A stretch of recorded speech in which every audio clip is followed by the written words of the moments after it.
नमस्कार। आज हम डीएसपी के एक काफी दिलचस्प fund multi asset allocation fund को जरा गहराई से समझने वाले हैं। क्या ये सच में एक ऑल इन वन सोल्यूशन हो सकता है? चलिए पता लगाते हैं। हर इन्वेस्टर के मन में एक सवाल हमेशा घूमता है कि एक ऐसा पोर्टफोलियो कैसे बनाया जाए जो हर मौसम में साथ दे। मतलब बाजार चाहे ऊपर जाए या नीचे, पोर्टफोलियो मजबूत खड़ा रहे। क्योंकि देखिए, स्टॉक्स, सोना और डेट, इन अलग अलग एसेट्स के बीच तालमेल बिठाना किसी भी इन्वेस्टर के लिए एक बहुत बड़ी चुनौती है। कब किसमें कितना पैसा लगाना है, ये तय करना वाकई आसान नहीं होता।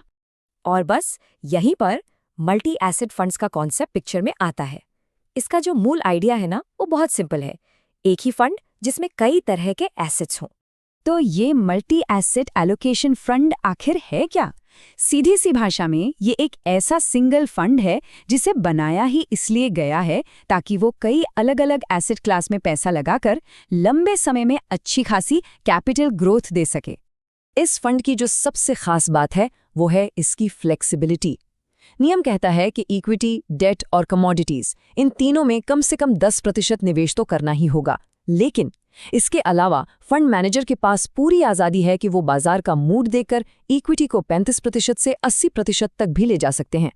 मतलब जब मौका मिले तो उसका पूरा फायदा उठाने की छूट है। तो चलिए अब जरा और अंदर चलते हैं और खास तौर पर डीएसपी के इस मल्टी एसेट फंड के पोर्टफोलियो पर एक नजर डालते हैं।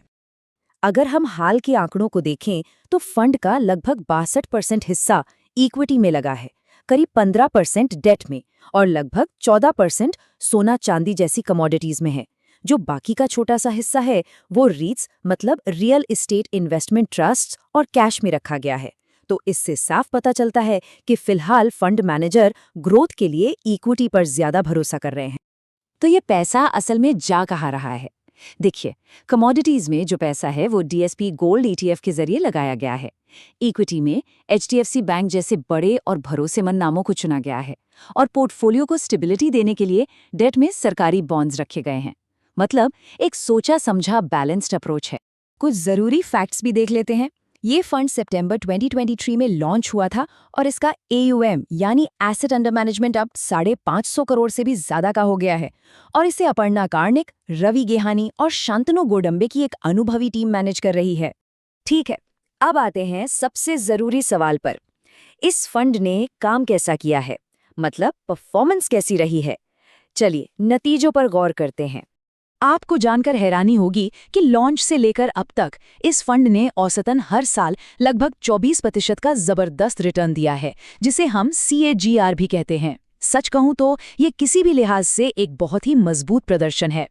इसको अगर और आसान भाषा में समझें तो अगर किसी ने इसकी शुरुआत में 1 लाख रुपए लगाए होते तो आज वो बढ़कर करीब 1,62,000 रुपए हो गए होते। लेकिन क्या ये अपनी कैटेगरी के दूसरे फंड से बेहतर है? बिल्कुल। डीएसपी के डायरेक्ट प्लान ने एक साल में लगभग 25% का रिटर्न दिया, जबकि इसी कैटेगरी के दूसरे फंड्स का औसत सिर्फ 16 से 18% के बीच ही रहा। ये साफ साफ दिखाता है कि इस फंड ने अपने साथियों को काफी पीछे छोड़ दिया है। एक और बहुत जरूरी बात है इसका एक्सपेंस रेशो। डायरेक्ट प्लान के लिए ये सिर्फ 0.27% है, जो कि बहुत कम है। और कम खर्च का मतलब है कि लंबे समय में रिटर्न्स पर इसका एक पॉजिटिव असर पड़ता है। तो इन सारी जानकारियों को एक साथ रख के अब ये समझते हैं कि इसके फायदे क्या हैं और किन बातों पर ध्यान देना जरूरी है। इसके जो सबसे बड़े फायदे हैं वो हैं, पहला, एक ही फंड में आपको डाइवर्सिफिकेशन मिल जाता है। दूसरा, ये डायनामिक है, मतलब बाजार के हिसाब से एसेट बदलते रहते हैं। तीसरा, सोना चांदी होने से ये महंगाई से भी बचाता है। और चौथा, इसमें टैक्स बचाने की भी संभावना है। और हाँ, इसका टैक्स वाला पॉइंट समझना तो बहुत ही जरूरी है। इसे नॉन इक्विटी फंड की तरह ट्रीट किया जाता है। इसका मतलब ये है कि अगर 2 साल के बाद मुनाफा होता है तो उस पर इंडेक्सेशन का फायदा मिलता है। अब आसान भाषा में इसका मतलब ये है कि मुनाफे को महंगाई के हिसाब से एडजस्ट किया जाता है, जिससे टैक्स की देनदारी कम हो जाती है। लेकिन जहाँ इतने फायदे हैं, वहीं रिस्क को समझना भी उतना ही जरूरी है, क्योंकि इसमें इक्विटीज और कमोडिटीज में अच्छा खासा निवेश होता है। इसलिए इस फंड की रिस्क रेटिंग वेरी हाई यानी बहुत ज्यादा है। तो अब सवाल ये उठता है कि ये फंड आखिर किसके लिए सही है? देखिए, ये उन इन्वेस्टर्स के लिए एकदम बढ़िया है जो लंबे समय के लिए मतलब 5 साल या उससे ज्यादा के लिए पैसा लगाना चाहते हैं, जो एक ही फंड में डाइवर्सिफिकेशन की तलाश में हैं और जो थोड़ा बहुत रिस्क लेने से नहीं घबराते।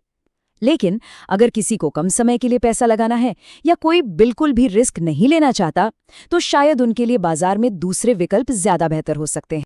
और जाते जाते एक सवाल छोड़ जाते हैं जिस पे सोचा जा सकता है, क्या इस तरह के all in one fund he personal investing का भविष्य है?